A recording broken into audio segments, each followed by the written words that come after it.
مرزا صاحب کسی کو خوش کرنے کے لیے نہیں لکھتے تھے، مرزا صاحب پیسے کے لیے بھی نہیں لکھتے تھے۔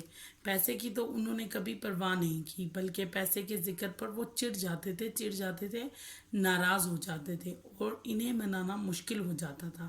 لاہور کے اکثر پبلشروں نے مرزا صاحب سے کتابیں لکھوانی چاہیں اور بڑی بڑی رقمیں پیش کی، مگر مرزا صاحب نے انہیں ایک لفظ بھی لکھ کر نہیں دیا۔ اور جب اپنا پہلا ناول یاسمین لکھا تو اپنے ایک شاگرد پبلشر کو بے مزد دے دیا، بغیر کسی معاوضے کے دے دیا۔ اس کے کچھ عرصے بعد دوسرا ناول خواب ہستی لکھا، اسے بھی بغیر کچھ لیے دیے چھپوا دیا۔ بچوں، اس پیراگراف میں مصنف نے ہمیں بتایا ہے کہ مرزا صاحب جو تھے نا، وہ کبھی بھی کسی کو خوش کرنے کے لیے نہیں لکھتے تھے، نہ ہی انہیں پیسے کی پرواہ ہوتی تھی، بلکہ بہت لوگ آ کے ان کی منتیں کرتے تھے اور انہیں بڑی بڑی رقمیں پیش کرتے تھے کہ آپ ہمارے لیے تھوڑا بہت لکھ دیں، لیکن وہ نہیں لکھتے تھے۔ وہ تب لکھتے تھے جب ان کا لکھنے کو خود دل کرتا تھا اور جب وہ یہ سمجھتے تھے کہ مجھے لکھنا چاہیے۔ آگے چلتے ہیں۔ ایک پبلشر صاحب لاہور سے دلی محض صرف اس غرض سے آئے تھے کہ مرزا صاحب سے ناول لکھوائیں گے۔ میں نے انہیں سمجھایا۔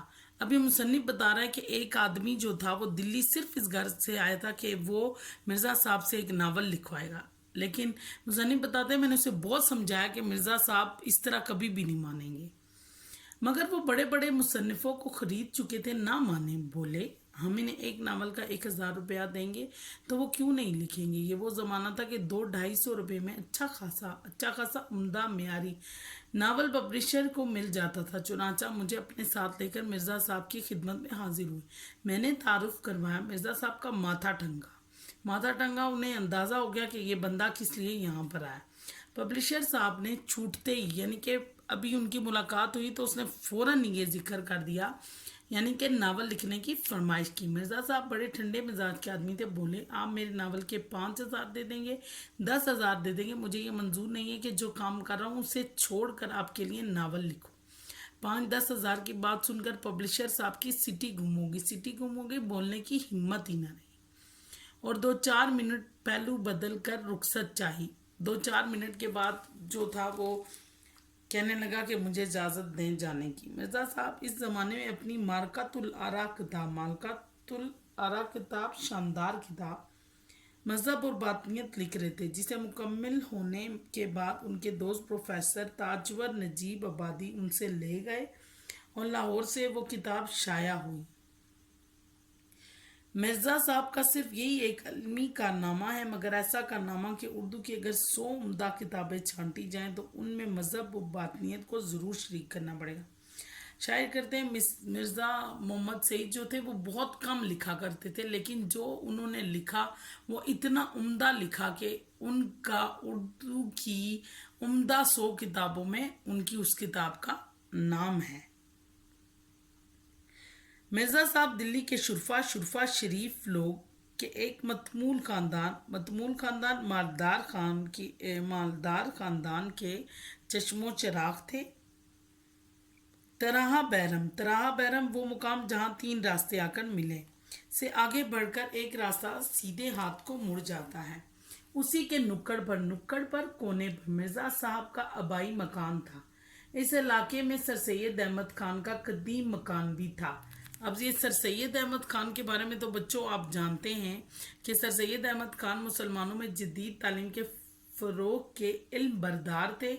علی گڑھ میں MAO کالج قائم کیا جو ان کی وفات کے بعد یونیورسٹی بن گیا۔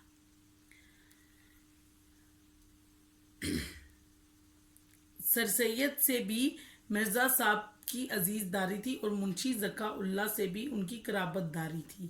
قرابت داری یعنی کہ قریبی تعلق ہو گیا تھا۔ 50-60 سال پہلے دلی کے مسلمان شرفا شریف لوگ میں انگریزی تعلیم کو اچھی نظروں سے نہیں دیکھا جاتا تھا، مگر سر سید نے مسلمانوں کے اس غلط نظریے کی بہت کچھ اصلاح کر دی تھی۔ اس زمانے میں دلی کے 2 نوجوانوں نے اعلیٰ تعلیم حاصل کر کے علمی حلقوں میں نمود حاصل کی۔ ایک پروفیسر مشتاق احمد زاہدی تھے اور دوسرے پروفیسر مرزا محمد سعید۔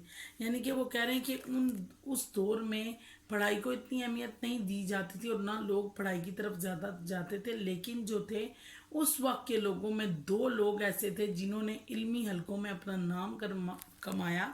ایک تو تھے مشتاق احمد زاہدی اور دوسرے پروفیسر مرزا محمد سعید۔ مرزا صاحب نے اس صدی کے آغاز میں لاہور کے گورنمنٹ کالج میں تعلیم حاصل کی۔